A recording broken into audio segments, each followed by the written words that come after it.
let's face it, there are days where you don't want to do it, you don't want to do much, and you gotta exercise consistently in order to feel those gains, right? To be pain free, to be aesthetically pleasing, to whatever those goals are for yourself, to be strong in many ways.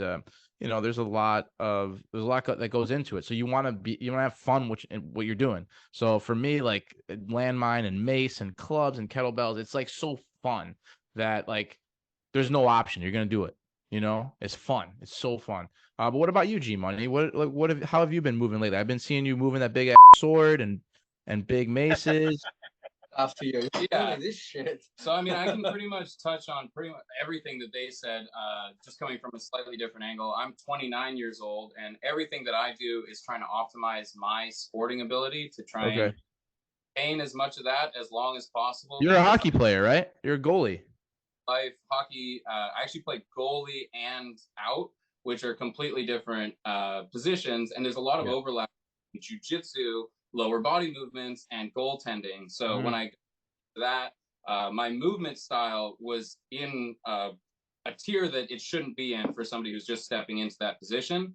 And it's just because of the lower body mobility stuff, which major things that we do for that. So basically, me and Mark Wildman have been working very closely on getting all of the tools together that really do make the biggest difference and kind of building this pantheon. So mace, I mace, that's where I came into the first event that I ever went to was at Junior's Gym, and it was a mace event. Every morning I'll be doing mace 360s and whatever to open up my rib cage, breathing exercises. Heavy clubs are an absolute must for me, just to get that strength and power production, as well as getting up and down off the ground with something heavy in your outstretched arm. Kettlebells do the same thing, just you can tuck them closer. I do tons of get ups and get downs. Deck squats are a huge thing in our programs for actual like high level strength training and exertion. And then landmine fits in perfectly with actual sporting drive and everything that I do for explosive maneuvers. I incorporate the landmine, and I legitimately introduce all four of these tools to every single human that I meet, because these are the things that will get you to a plane of movement that most people just can't even imagine, really. And it is so intuitive. Once you get, like, even the kettlebell swings, we do the same internal, rotation of the arm with the thumb back, turns into the exact same coiling of the landmine. Like, these are the reason why we can put all these things together is because they actually do mesh. And this is the truth of movement that we're finding through all these tools, but it all leads back to the same thing. And yeah, for me, being able to share this kind of stuff. So one of the other things I started with was super light clubs. So Indian clubs I've been a bartender for 10 years, and I had tennis elbow and all kinds of things. And even the small joint articulation of Indian clubs has helped with a lot of what I've been doing, but it's exactly the same move set. It's just a different tool using the same concepts and principles that we all believe in because we've all used them to help our own bodies.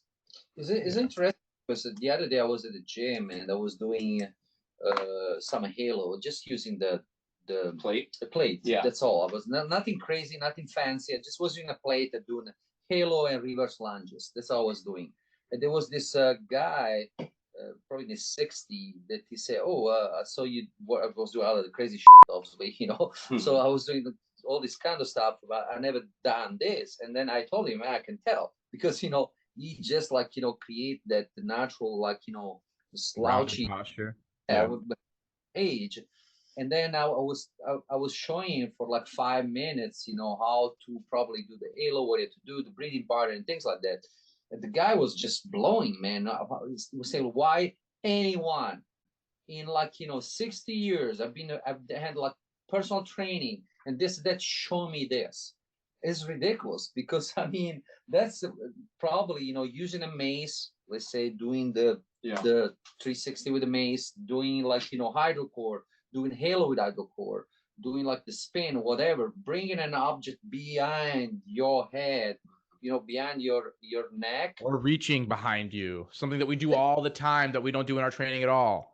Yeah, that should be the first thing trainer need to teach to a person when you go to the gym. and also, the anatomical breathing, like, inhale, exhale, up. But also another interesting thing that this guy, they had no, I mean, I was doing also rubber band neck exercise and things like that. I mean, there's something they never do it. They never show at the gym. I like, just put a band here attached to something and move your head side to side. Sometimes it can strengthen your neck and strengthen all the muscle behind your shoulders. That's so important. And I see like the gym lock to this thing. I see trainer do always the same crap over and over, over and over. And it's not what that is interesting. It looks like they train every person like is rehabbing from something. It looks like, everything they're doing, like, this kind of rehab. So, oh, you broke a leg? Why you train like this? You broke a leg, or, you had some kind of injury? I mean, don't need to train like that all the time. I mean, just do the basic things. I mean, sometimes it's just crazy. Yeah, I think the other thing you were even talking about going back to barbells. So I didn't have a background in barbell work and been doing all of this strength and mobility with those 4 tools that we talked about. And then now I've got access. There's a barbell in my home gym, and I have begun going through the Olympic lifts, and I'm showing people. I mean, they're garbage. They're absolute garbage, my movements, but I can get down to a squat position that basically is unheard of for the average person. And people are just like, oh, you've already got the Olympic level low squat. We just need to load that up and figure out how to find the spot in between. And likewise, so much upper body mobility work, I can do overhead squats. Would I tell anybody they should do overhead squats? Absolutely not, unless you've been doing, insane things your whole life. But the fact that I can turn around from these movements and have that type of mobility, I mean, that's the final tier of movement in the traditional fitness world. And I'm basically just kind of going back on and just like, oh, so this is actually really easy. If you've done all these things that you're supposed to do naturally for your body, you can put yourself in these obnoxious, unrealistic positions.